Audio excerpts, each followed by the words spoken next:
अरब सागर में एक और मालवाहक जहाज को अगवा करने की कोशिश हुई है। मालवाहक जहाज के चालक दल में 15 भारतीय जहाज पर लगा हुआ है और लाइबेरिया का झंडा 5 से 6 अज्ञात हथियारबंद लोग जहाज पर चढ़े हैं और जहाज ने मुश्किल में होने का सिग्नल भेजा है। नौसेना ने मदद के लिए अपना युद्धपोत INS चेन्नई को भेजा है और उसके विमान ने मालवाहक जहाज के ऊपर से उड़ान भरी। चालक दल के सुरक्षित होने की तस्दीक कर दी है। अब स्थिति से निपटने की तैयारी की जा रही है। तो जहाज पर हमला हुआ है, अगवा करने की कोशिश की गई है। नौसेना ने मदद के लिए युद्धपोत INS चेन्नई को भेजा है। इस पर ज्यादा जानकारी सहयोगी कादम्बिनी शर्मा दे रहे हैं, सुनिए। अरब सागर में एक और जहाज को हाईजैक करने की खबर आ रही है। इसमें 15 भारतीय क्रू मेंबर भी हैं और भारत का युद्धपोत जो है INS चेन्नई इस वक्त स्थिति से निपटने के लिए उस जहाज की तरफ बढ़ रहा है। क्या है ये पूरा मामला, वो आपको हम बताते हैं। असल में 4 जनवरी की शाम को एक डिस्ट्रेस कॉल इस जहाज से, जो कि लाइबेरिया के फ्लैग के तहत चल रहा एक मालवाहक जहाज है, उसका डिस्ट्रेस कॉल UKMTO यानी कि यूके की मैरीटाइम ट्रेड ऑर्गेनाइजेशन के पास उसका डिस्ट्रेस कॉल आया। खबर ये आई कि कम से कम 5 से 6 हथियारबंद लोग जो हैं इस शिप के ऊपर चढ़ गए हैं और ये एक हाईजैक अटेम्प्ट है। जैसे ही भारतीय नौसेना को इस बात की खबर मिली, जब UKMTO ने उसको ये जानकारी दी, फौरन उस वक्त उसने रिस्पॉन्ड किया और एक ऑपरेशन लॉन्च किया। जो एक एयरक्राफ्ट था INS चेन्नई का, वो इस मालवाहक जहाज के ऊपर से उड़ा, ये तय करने के लिए कि क्या उसके अंदर जो क्रू है वो क्या सुरक्षित है या नहीं है।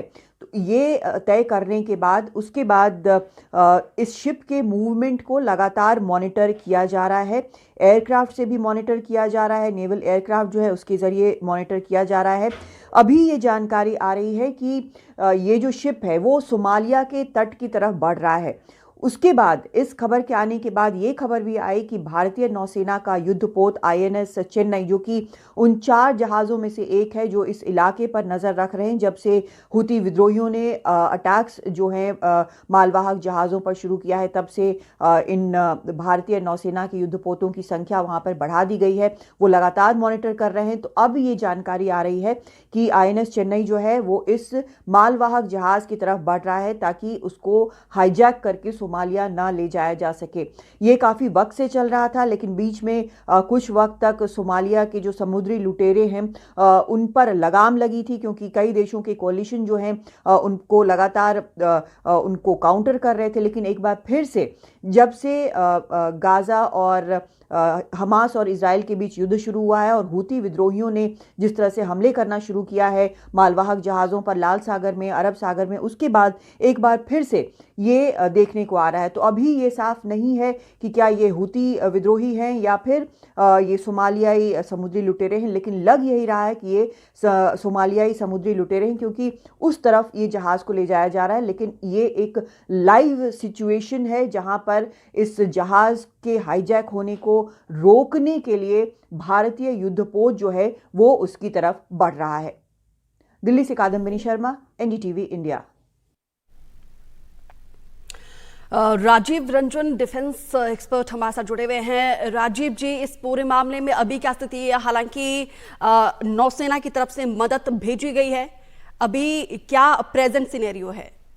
देखिए, नौसेना की ओर से हमें जानकारी दी गई है कि 4 तारीख को शाम को खबर मिलती है कि अरब सागर में जो लाइबेरिया का एक व्यापारिक जहाज है उसमें 5 से 6 हथियार बंद जो है उनको उस जहाज को जो है हाईजैक करने की कोशिश करते हैं। नौसेना की ओर से तुरंत उनको मदद मुहैया कराई गई। अपना नौसेना का जो युद्धपोत है INS चेन्नई जो है उस जहाज की ओर मूव करा दिया गया और बहुत जल्द पहुंचने वाला भी है। और इन द मीन टाइम 5 तारीख को सुबह जो है नौसेना का एक विमान जो है उस जहाज के ऊपर से फ्लाई करता है। नौसेना पूरे हालात पर नजर बनाए हुए यह सुरक्षित ये मुहैया कराए हुए कि उस जहाज में जो भी लोग हैं उनको सुरक्षित हो, उन पर किसी तरह का हमला ना हो। नौसेना का ये कहना है कि उस इलाके में जितने जहाज गुजर रहे हैं और जो भी मदद की दरकार है उनको हर तरह की मदद मुहैया कराएगी। नौसेना के पहले से ही 6 युद्धपोत जो है अरब सागर में अलग अलग जगहों पर तैनात है, ताकि जब भी इस तरह की घटनाएं हो, सामने हो, एक जहाज को हाईजैक करने की कोशिश हो, उसको मदद पहुंचाया जा सके। जी बिल्कुल, यहाँ पे कोशिश तमाम की जा रही, क्योंकि जहाज के चालक दल में 15 भारतीय सदस्य भी है। क्या वो सभी सुरक्षित है? देखिए, अभी जो जानकारी मिल पा रही है, सारे जो उसमें हैं चालक दल से लेकर सब सुरक्षित हैं। नौसेना के विमान के जरिए चालक दल से संपर्क भी स्थापित कर लिया गया है और थोड़ी देर बाद उम्मीद करें कि बहुत जल्द नौसेना की ओर से जानकारी दी गई कि आईएनएस चेन्नई वहां पहुंचने वाला, और आईएनएस चेन्नई जैसा बड़ा युद्धपोत जो है अगर उस व्यापारिक जहाज पर पहुंच गया तो 5 से 6 लोगों की हिम्मत नहीं कि उस जहाज में जितने लोग हों, चालक दल हो, उनको किसी भी तरह का कोई हमला कर सके, कोई हानि पहुंचा सके। और इसके अलावा नौसेना के विमान जो है लगातार जो है नजर बनाए हुए हैं, क्लोजली मॉनिटर किए हुए हैं और चालक दल से बाकायदा संपर्क एस्टेब्लिश कर लिया गया है।